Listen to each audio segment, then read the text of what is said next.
जय हिंद दोस्तों। तो CHSL का नोटिफिकेशन आ गया है। तो जैसा कि CGL में पैटर्न को चेंज देखने को मिला था, वैसा ही अनुमान लग रहा था कि इस बार CHSL को भी पैटर्न में चेंज करेगा, और वही हुआ। तो हम लोग देखते हैं कि इस बार क्या CHSL में चेंज किया हुआ है। तो सबसे पहले हम लोग ये देख लेते हैं कि फॉर्म भरने का लास्ट डेट कब तक है। तो फॉर्म भरने का शुरुआत जो है 6/12/2022 से शुरू हो जा रहा है, और लास्ट डेट जो है अंतिम दिन वो 4/1/2023 तक ये फॉर्म को भरा जाएगा। लेकिन हम लोग 4/1/2023 तक नहीं इस फॉर्म को भरेंगे, ये सभी कैंडिडेट 25 तारीख तक ये फॉर्म को भर लेंगे। 25/12/2022 के पहले इस फॉर्म को सभी कैंडिडेट भर लेंगे। और ये सब कुछ भी नहीं देखना है कि ये चालान एप्लीकेशन ये कब कब भरना है, सभी लोग 25/12 तक भर कर बैठ जाएंगे। ठीक है दोस्तों, अब हम लोग देखते हैं कि इस बार CHSL में क्या पैटर्न को चेंज किया हुआ है।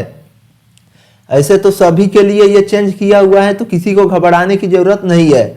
ठीक है दोस्तों, अब ये हम लोग देखते हैं कि टीयर वन में क्या पूछेगा। इंग्लिश पूछेगा जो पहले पूछते था, GI पूछेगा, मैथ पूछेगा और GK, यानी वही पूछेगा जो पहले से पूछता था कि रीजनिंग पूछेगा, मैथ पूछेगा, GK पूछेगा और एक इंग्लिश पूछेगा। ठीक है दोस्तों, तो इंग्लिश जो है 25 क्वेश्चन रहेगा और हर क्वेश्चन 2 मार्क का रहेगा, यानी कि टोटल नंबर 50 नंबर का रहेगा जो पहले होता था। फिर रीजनिंग भी होगा, रीजनिंग भी वही है, फिर आपका मैथ भी वही है, और फिर उसके बाद GK GS भी वही है। और यहाँ पर ये देखना कि मैथ में क्या दिया हुआ, बेसिक अर्थमेटिक स्किल, इस पर ध्यान कोई भी नहीं देगा, क्योंकि CHSL और CGL बार बार यही लिखता है और उसका देखा जाता है एग्जाम में क्या इम्पैक्ट पड़ता है। जैसे MTS में भी लिखता है, लेकिन MTS का भी क्वेश्चन देख लेना कि किस लेवल का आता है, तो इसलिए यहाँ पर कोई भी ध्यान नहीं देगा। ठीक है दोस्तों, अब आगे हम लोग देखते हैं कि अब आगे क्या किया है। आगे जो मेन किया हुआ है यहाँ पर ये Tier 2 किया हुआ है। पहले Tier 2 में क्या था, कोई एक ऐसे लेटर लिखने का डिस्क्रिप्टिव क्वेश्चन होता था, उसी को लिखने को आता था। लेकिन इस बार बहुत बड़ा चेंज कर देखने को मिल गया है। चेंज क्या है, इसमें 2 सेशन है, सेशन 1 और सेशन 2। सेशन 1 में क्या पूछेगा, तो सेशन 1 में सेक्शन 1 और सेक्शन 2 है। सेशन 1 में भी सेक्शन 1 में क्या क्या है, तो मैथ पूछेगा और रीजनिंग पूछेगा। मैथ जो है वो टोटल नंबर ऑफ क्वेश्चंस जो है वो 30 नंबर का है मैथ, और जो रीजनिंग जो पूछेगा वो 30 नंबर का पूछेगा, यानी कि टोटल जो हो गया 60 नंबर का क्वेश्चन पूछेगा। और जो प्रीलिम्स में पूछता था एक क्वेश्चन 2 नंबर का, यहाँ पर अब एक क्वेश्चन 3 नंबर का होगा, यानी 60 × 3 180 नंबर का ये सेक्शन 1 केवल हो जाएगा। यानी कि मैथ और रीजनिंग 180 नंबर का होगा, और इसके लिए 1 घंटा टाइम दिया गया है। ठीक है दोस्तों, अब सेक्शन 2 में देखते हैं कि सेक्शन 2 में क्या पूछ रहा है।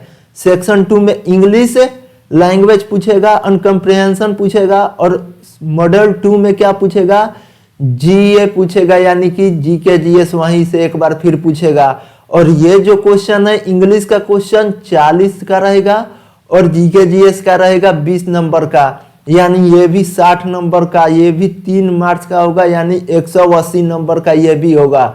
ठीक है दोस्तों, पहले और अब में यही अंतर कर दिया है कि अब 180 और ये दोनों के लिए कितना टाइम दिया हुआ है, तो टाइम जो है 1 घंटा दिया हुआ है। ठीक है दोस्तों, ये हमेशा ध्यान में लेकर चलना है। और सेक्शन 3 दिया हुआ है। सेक्शन 3 में कितना क्या है, तो सेक्शन 3 में कंप्यूटर नॉलेज रहेगा, ये रहेगा 15 क्वेश्चन रहेगा, और ये भी एक क्वेश्चन 3 नंबर का, यानी कि 45 नंबर का ये भी रहेगा। और इसके लिए 15 मिनट दिया गया है टाइम, इसके लिए 15 मिनट टाइम दिया गया है दोस्तों। ठीक है, अब सेशन 2 में देखते हैं। तो देख लिए हम लोग सेशन 1 में कितना बड़ा चेंज कर दिया है। सेक्शन 1, सेक्शन 2 और सेक्शन 3 लेकर आ गया है, जिसमें कंप्यूटर भी ऐड कर दिया है, और ये कंप्यूटर CGL में भी ऐड किया हुआ है, तो CHSL में भी ऐड कर ही दिया। अब आगे हम लोग देखते हैं सेशन 2। सेशन 2 में कुछ भी है उसमें वही जो पहले हम लोग स्किल टेस्ट देते थे वो सेशन 2 में कर दिया है। इसके लिए टाइपिंग टेस्ट कर दिया है, जिसमें टाइपिंग टेस्ट एक डीईओ का रहेगा और एक एलडीसी और जेएसए के लिए रहेगा। ठीक है दोस्तों, तो इसके लिए डीईओ के लिए 15 मिनट का टाइम रहेगा और एलडीसी और जेएसए के लिए 10 मिनट का टाइम रहेगा। तो दोस्तों इसके लिए हड़बड़ाने की कोई दिक्कत नहीं है, क्योंकि ये सभी के लिए हुआ है, किसी एक लोगों के लिए नहीं हुआ है, ये सभी के लिए हुआ है। और सभी फॉर्म को भरो और ध्यान से पढ़ो और सबका सिलेक्शन होगा। अब इसमें एक और चीज दे दिया है कि जो पहले होता था जैसे टीयर 1 जो है वो क्वालिफाइंग कर दिया है, टीयर 1 क्वालिफाइंग कर दिया है दोस्तों। और टीयर 2 जो किया हुआ है, टीयर 2 जो किया हुआ है, जिसमें से ये सेशन जो था, ये सेशन था सेशन 1 सेशन 2, जिसमें सेशन 1 में सेक्शन 1 सेक्शन 2 सेक्शन 3 तक था और टीयर 2 में सेक्शन 3 वहीं पर टाइपिंग टेस्ट था। इसमें सब में आपको पासिंग मार्क्स कर दिया है, यानी कि सब में आपको पास करना जरूरी ही है। अगर ये कोई सोचेगा कि हम लोग एक में पास कर लेंगे, मैथ में पास कर लेंगे, रीजनिंग में पास कर लेंगे और इसमें कोई किसी में भी नंबर कम आ जाएगा तो आपको डिस्क्वालीफाई माना जाएगा। दोस्तों ये बहुत इंपॉर्टेंट चीज है, तो ये आप लोग को ध्यान में रखना है कि टीयर 1 जो है क्वालिफाइंग मार्क्स कर दिया है, उसका नंबर नहीं ऐड होगा। और टीयर 2 जो है, टीयर 2 में सब में आपको पास करना जरूरी है। ठीक है दोस्तों, तो बस यही इतना ही चेंज किया हुआ है। तो ये सबके लिए चेंज किया हुआ है, किसी एक लोगों के चेंज नहीं किया हुआ है। और एक और इम्पोर्टेंट चीज, बहुत सारे लोग कैंडिडेट जो जाते हैं एग्जाम सेंटर पर तो वो कुछ ना कुछ भूल जाते हैं, तो ये साफ मेंशन कर दिया है कि आपको original valid photo ID proof having the date of birth के साथ आपको लेकर आना है। जैसे आधार कार्ड होना चाहिए, print out of e Aadhaar card भी होना चाहिए, voter I card, driving licence, PAN card, passport होना चाहिए, ID card issued by university, college, school.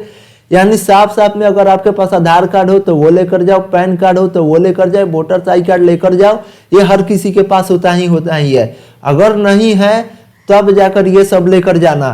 तो ठीक है दोस्तों, तो मैं इसके लिए एक स्पेशल बैच अब प्रारंभ कर रहा हूँ। जैसा कि मैं एसएससी जीडी का और एसएससी जीडी का बैच, दिल्ली पुलिस का बैच और अग्निवीरों का मैं बैच प्रारंभ कर दिया हूँ। अब मैं एसएससी सीएचएसएल का भी बैच मैं लेकर आऊँगा, तो चलो बने रहना। और किया है कोई भी सभी के लिए किया हुआ है। तो ठीक है दोस्तों, जय हिंद दोस्तों।